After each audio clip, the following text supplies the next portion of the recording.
हर हर महादेव, देवों के देव महादेव के चरण में प्रणाम करता हूँ। दुर्गा माँ के चरण में प्रणाम करता हूँ। सरस्वती माँ के चरण में प्रणाम करता हूँ। गणेश भगवान के चरण में प्रणाम करता हूँ।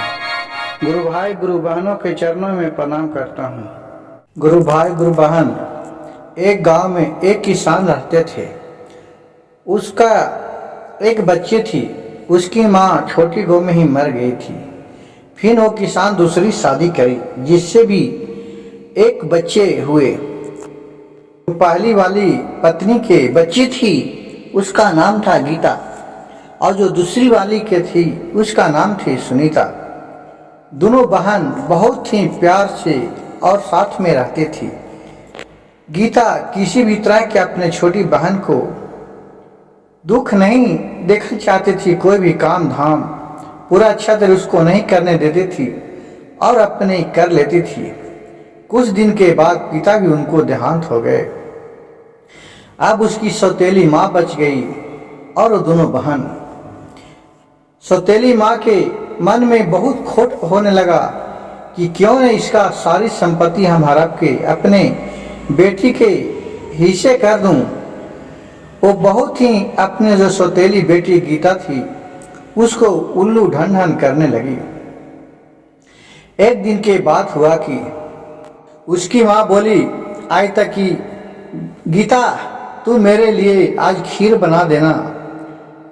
तो उसकी छोटी बहन बोलती है सुनीता कि हे गीता बहन, तू हमारे कपड़े भी साफ कर देना। वो दोनों के काम करती थी और अपना व्यस्त रहती थी। उसी तरह कुछ दोनों सियान हो गई और फिर दोनों पढ़ने लगी। पढ़ने में जो उसकी गीता थी वो बहुत तेज थी। वो 7वां क्लास तक पढ़ी और फिर उसको पढ़ाई छुड़ा दिया, क्योंकि वो काम करने लायक घर में हो गई। कही कि तुम काम करेगी तो घर के काम कौन करेगी, खाना चौका बर्तन कौन बनाएगी। और जो सौतेली माँ था उसको पढ़ने नहीं दिया और वो अपने बेटी को पढ़ाने के लिए स्कूल भेजते रहा। बोला कि तुम तो अब बड़ी है, तुम तो शादी विवाह करके तुम चल जाएगी पहले, और मेरी बेटी नहीं पढ़ेगी। तो आज के ज़माने में जो पढ़ा लिखा नहीं रहता उसको शादी विवाह करने में बहुत दुख तकलीफ होता है। बेचारी क्या करे, गीता चुपचाप सुनते रहती थी और काम करते रहती थी और अपने मन ही मन मनाते रहते थे कि हे भोलेनाथ, हमारे माँ बाप को क्यों छीन लिए, हमको भी ले चलते तो कितना ठीक रहता। ये आज तो हमको ये दुख तकलीफ नहीं सहने पड़ता। मन ही मन बेचारी रोते रहती, लेकिन कहे तो किससे क्या कहे, और बहुत ही अलचार उसको देते रहती थी। सौतेली माँ थी ये और उसकी सौतेली बहन थी ये भी। एक दिन गीता खाना बना रही थी कि थोड़ा जमीन पर सरसों का तेल गिर गया, ओघरा गया डिब्बा। जो उधर से उसकी सौतेली माँ आई, उसको पैर फिसल गया, वो गिर गया। ये जो खाना बना रही थी दौड़ दौड़ के गीता गई और अपने माँ को उठाई और कही माँ आपको चोट तो नहीं न लग गया है। इतना सुनकर उसकी सौतेली माँ थी जो बहुत चमकने लगी और इसको 2-4 डंडा धर दिया। उसी जगह बेलना रखा था, उसी बेलना से मारने लगा। बेचारी गीता चिल्लाने लगा बचाओ बचाओ, माँ मुझसे नहीं गलती से गिर गई है। लेकिन क्या सुने, वो तो किसी तरह इसको बहुत ही मारते रहती थी कि जिससे इसका बोली हक शक बक बंद रहे। लेकिन क्या करे, बेचारी चुपचाप अपने सौतेली माँ के कष्ट को बर्दाश्त करते रही। उसी तरह कुछ दिन बीता। एक दिन उसका शादी करने योग्य हो गया। अब ये सोच रही है कि क्यों नहीं इसको शादी विवाह कर दूं, दोनों तो शादी करने लायक हो गया है। काकिर को तुम्हारे अब शादी कर देता हूँ। सौतेली माँ तो सौतेली होता है। अब बेचारी क्या करे, पिता तो है ही नहीं थे, माँ है ही नहीं थी। अब वो जाकर एक अद्वैस आदमी को, एक साहूकार को वो बुला के लाया। कहा कि तुमको मैं अपने बेटी के साथ शादी कर देता हूँ और हमें 20,000 रुपया देना पड़ेगा। साहूकार के पत्नी नहीं थी। सोचा चलो ठीक है, मैं शादी कर लूँगा। उसको अपने घर बुलाया और गीता को दिखाए शादी करने के लिए। गीता बोली, माँ ये तुम क्या करिए, मैं बूढ़े के साथ नहीं शादी कर दूंगी। मैं भले कुमारे रहूंगी लेकिन इसके साथ नहीं जाऊंगी। लेकिन उसकी जो सौतेली माँ थी कही कि नहीं जाएगी तो तुम्हें जान मार दूंगा, कहूँ जाने नहीं दूंगा। तुम हमारे क्या इज्जत लेगी, कहूँ दूसरी जगह भाग के। तुमको जैसे कहता हूँ वैसे तुम मानना पड़ेगा। और उसको कसम दे दिया उसके माँ बाप लगा के। गीता बेचारी क्या करे, कही चलो ठीक है। वो बोला जो साहूकार था जे कि रकम तो बहुत काफी आप बता रहे हैं, कुछ कम नहीं होगा। सौतेली माँ थी जो बोली कि नहीं नहीं पैसा कम नहीं लेंगे, पैसा हम उतना नहीं लेंगे, नहीं तो मैं तुम्हारे साथ शादी नहीं करूंगा। तुमसे शादी भी कौन करेगा इस उम्र में। साहूकार बोला चलो ठीक है। जिस तरह के गाय भैंस बिकता है गुरु भाई गुरु बहन, उसी तरह सौतेली माँ उसको बेच दिया साहूकार के हाथ में।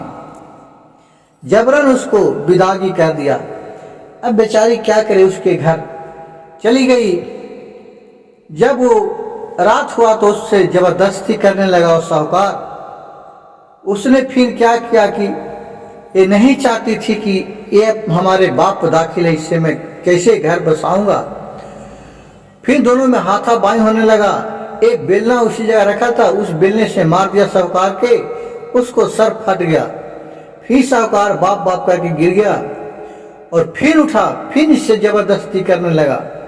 लेकिन ये बेचारी अपना गीता थी जो इज्जत बचाने के चक्कर में कैसे कि अब क्या करे। तो उसी जगह खाना बनाने का सामान था, उसमें देख रहा है कि मिर्ची की पाउडर है। मिर्ची की पाउडर खोली और वो अपनी मुट्ठी में लेके उसके मुंह पर एक मुट्ठी मार दिया, जिससे उसको साहूकार के आंख लहरने लगे। और फिर वहां से अपने चुपचाप जान बचा के अपने भाग गई वहां से। अब सोची कि अगर मैं अपने जाते हैं मम्मी की यहाँ तो मेरी माँ तो अत्याचारी है, वो तो बेच दिया, वो फिर इसके यहाँ पहुंचा देगा। अब चलते हैं, मैं कहूँ अपना भगवान के ही महिमा होगा तो ही सही। और वहां से अपने भाग गए। भागते भागते चल गए दूसरा शहर में। वहां देख रहे क्या करे। वो तनी गो में थी तो बहुत ही गाना गाने में उसका मधुर आवाज था। वो जाके एक शिव मंदिर के पास बैठ गई और अपना अच्छा शिव भजन करने लगे। ये भी उस मंदिर में दर्शन करने के लिए आती थी। इसको भजन भाव सुन के इसको अपने पैसा इनाम में देती थी कि लो इससे तुम खाओ पीना रहना। और इसी तरह एक दिन खूब पैसा कमाने लगे, क्योंकि गुरु भाई गुरु बहन बहुत सा मंदिर ऐसा है कि जहाँ बहुत सा दर्शन करने लोग जाते हैं।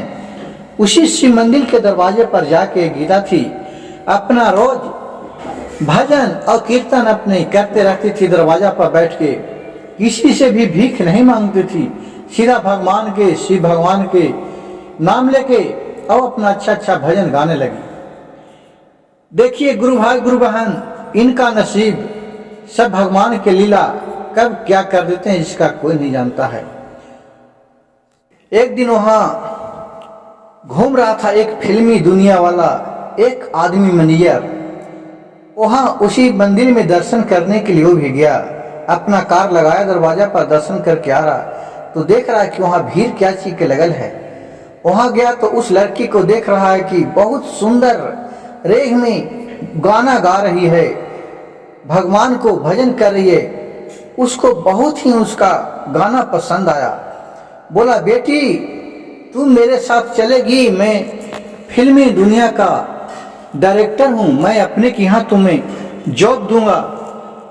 चलो कंप्यूटर पर बैठ के तुम गाना अपलोड करते रहना और तुमको अच्छा रकम देंगे, नहीं खाने पीने का कोई दिक्कत नहीं, तुम्हारा रूम किराया सब कुछ फैसिलिटी रहेगा। कहे कि चलिए यही श्री गुरु का महिमा होगा तो। और उसके साथ वो चले गए। और वो बहुत ही अच्छा गायक बने। उसका वीडियो बहुत दूर दूर चले लगा, देश विदेश में वो नाम कमाने लगी। एक दिन के बात हुआ कि उसी गांव में, जिस गांव में ये रहती थी, उसी गांव से उसको सट्टा आया वहां भजन कीर्तन करने के लिए। इन्होंने, इसका बेटी और डायरेक्टर सब वहां गए प्रोग्राम देने के लिए। ये सोची कि चले तनी अपने माँ से मिल लाता हूँ, इसी गांव में मेरी माँ है। मेरा तो यहाँ बहुत जय जयकार उसका आने के हो रहा। फिल्मी दुनिया का डायरेक्टर सॉन्ग आ रहे हैं यहाँ मेरे गांव में। हम प्रोग्राम करने के लिए पूरे दूर दूर तक उसका पेपर छापा हुआ था, बहुत भीड़ लगा हुआ था। यहाँ से उतर के वहाँ गए गांव में, सोची चलते हैं तनी माँ अब बहन से थोड़ा मिल लेते हैं।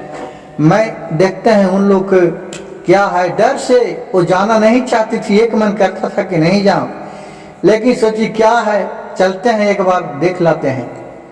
वो अपने चुपे घर के तरफ निकल गई। इन लोग से बोली कि आप लोग थोड़ा यहाँ देखिए, मैं 1 घंटा में आ रहा हूँ। कैसी ठीक है। वहाँ गई तो ये जो सौतेली माँ थी, ये अपने बेटी को बहुत अच्छा घर शादी किया था और अच्छे लड़के से एक शादी किया था। गुरु भाई गुरुवन, देखिए किस्मत का लिखा कोई नहीं मार सकता है। वो किया था अच्छे घर में, लेकिन उस लड़का का संगत बहुत खराब था। वो बहुत जुगेरी गंजेरी शराब पीने में तेज था और नित्य दिन अपने पत्नी को पैसा के लिए मारा करता था। ये गई तो देख रहा है कि उस एक खिड़की दरवाजे पर पहुंचा तो देख रहा है कि चाल करूं न करूं, तो देख रहा है कि अंदर से बहुत गुदाल आ रहा है। तो एक खिड़की से अपने घर में झांक के देखी तो देख रहा है कि मेरी बहन को एक मर्द ने मार रहा है और उसकी जो मम्मी है वो बैठ के चुपचाप देख रही है, लेकिन उसको कुछ भी एकदम लाचार है, वो कुछ बोल नहीं पा रही है, खाली कहती है छोड़ दो ना, छोड़ दो ना, इतने खाली बोल रही है। अरे मारते जा रहे इसको झोटा निभा के। ये दरवाजा खोल के कहा कि ये कौन मार रहा है। ये भी गया, अब एक डंडा उठाया पीछे से, उस मर्द को डंडा से मारा कस के जोरदार। वो आदमी जमीन पर गिर पड़ा और बोला कि ये क्या है माँ, ये कौन है मर्द। कहा कि क्या करूं बेटी, तुम्हारे चल गिला के बाद मेरी जिंदगी ही बदल गया। मैं इसके साथ शादी कर दिया अच्छा घर दरवाजा देख के, लेकिन ये तो ऐसा निकला कि इसको न खाने का ठिकाना न पीने का। हम ही लोग के से काम करवाता है और पैसा कौड़ी लेके दारू शराब पी के और रोज मार पीट करता है। अब मैं तो एकदम अलचार फंस गया हूँ। और इतना बोलकर इसको देखा कि अच्छा अच्छा कपड़ा पहनी है, सौतेली बेटी है ये। बोली कि माँ हमको तो ची रही है। तो बोली कि बेटी मैं तो थोड़ा थोड़ा ची रहा हूँ। कहा कि मैं गीता हूँ तुम्हारी बेटी। इतना सुनकर दोनों बहन और उसकी सौतेली माँ गीता में लपटा गई और कहने लगी कि बेटी हमने बहुत तुम्हारे साथ गलत किया हूँ, हमें माफ कर दो। और उसको पैर पकड़ लिया दोनों माँ और बेटी मिलके। गीता बोली माँ मुझे पैर नहीं पकड़ो तो कितनों है तो माँ है। और दोनों के फिर गले से लगाया और अपने साथ कहा कि चलो, और उसको ले जाकर टाउन में अच्छा मकान ले दिया और खाना खुराकी सब ये अपने तरफ से उसको देने लगा और अपने साथ कंपनी में उसको भी जॉब लगा दिया। और दोनों फिर हंसी खुशी से अपने सब परिवार तीनों मिल के रहने लगे। गुरु भाई गुरु बहन, देखिए कि जो सौतेली माँ अपने बेटी पर इतना अत्याचार किया था, वही बेटी आज उसको अपने गले से लगा लिया। ये उसका माँ बाप का संस्कार था। अगर मेरे वीडियो अच्छा लगे तो मेरे चैनल को लाइक कीजिए, सब्सक्राइब कीजिए और बेल आइकन का बटन दबाना न भूलिए। हर हर महादेव, घर घर महादेव।